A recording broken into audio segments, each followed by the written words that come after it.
In Pure Desire groups, we encourage at least 6 months of sobriety before a full disclosure. If couples agree to this, how can they build trust in the meantime? No longer living in secrecy is a very scary thing. Being fully known, brokenness and all, it's terrifying. In this last module, Nick, Ashley, and Rich share their experiences in helping couples rebuild trust before a full disclosure and how to encourage group members to break out of secrecy.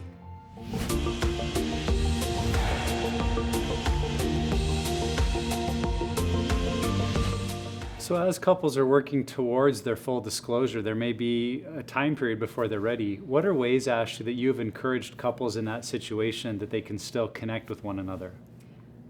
One of my favorite things is sharing the faster scale together. I really do well with John in our relationship if we're just both in group and sharing our faster scales, and at least having that communication point each week, I think helps a ton.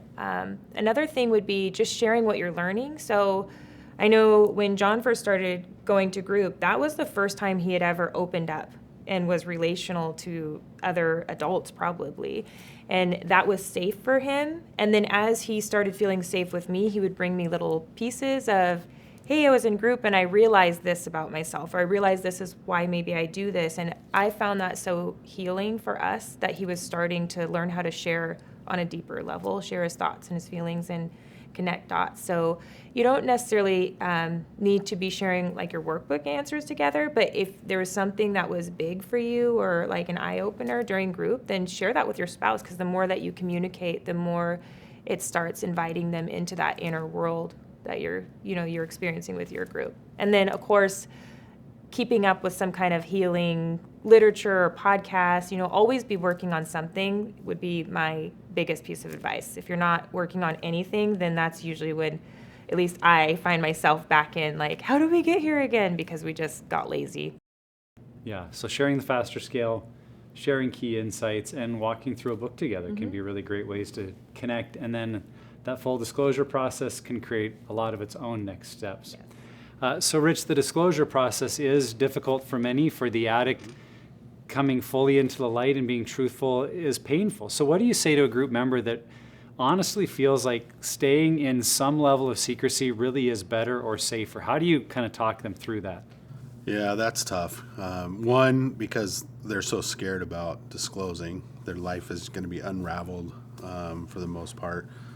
So I'll just kind of walk them through this process. We talk about isolation and what that looks like, and I'll often refer back to what Dr. Ted told me over 20 years ago about, how's that working for you, and kind of unpack that and why. Ask them, why do you feel you need to keep this a secret? Is this something that you're going to not share with others and live in isolation for the rest of your life and just really kill yourself, in a sense, and just eat yourself up? Where it's always on your mind, so I can't be productive at work. You're not productive in your marriage. You're not productive in anything that you do, because there's always that secret of like, well, if they only found out, or if they only knew. And then what they do is, the longer they believe those lies, then they just, the community aspect for them feels dangerous, because now, well, my whole life is out there. Now what? And then part of it is just sharing my story. The best thing that ever happened to me was sharing my story and saying, yeah, this is what happened, and disclosing. And then now here I am so many years later. So as a group leader, that's important for us to kind of set that tone for them. Say, hey, we understand it's a painful process, but at the same time, if you can't get by this or get through this process, it's going to be very, very difficult for you. And then you can lay out some consequences. If you're going to hold this, you have the chances of losing everything: your job, your family, career. If it's a pastor, lose the church, you name it, across the board. They just can't. They have to get to the point where, one, I think they trust the leader enough to say, okay, I'm ready.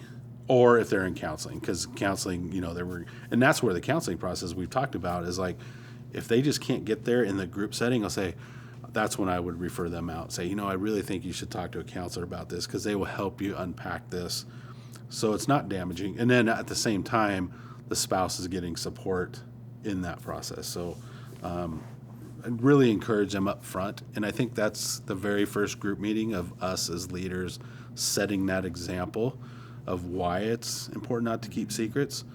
9 times out of 10, they usually seem to change pretty quickly. But there's the few that really struggle with it, and unfortunately, some of them have held that all through group, and it hasn't ended well for them. Yeah. So, Yeah, I think it's powerful when we can share both personal stories or of other examples of why it's worth going down that road or what's happened when others haven't, because then it hopefully can empower them with the tools they need to make that decision for themselves, and then to go forward with some faith that God, this is going to be hard, but I believe you're going to use it. Our group members want to have healthy marriages, and part of healthy marriages is trust. As our group members are beginning to make sense of their story and prepare for a full disclosure, there are things we can encourage them to do to build trust in the meantime.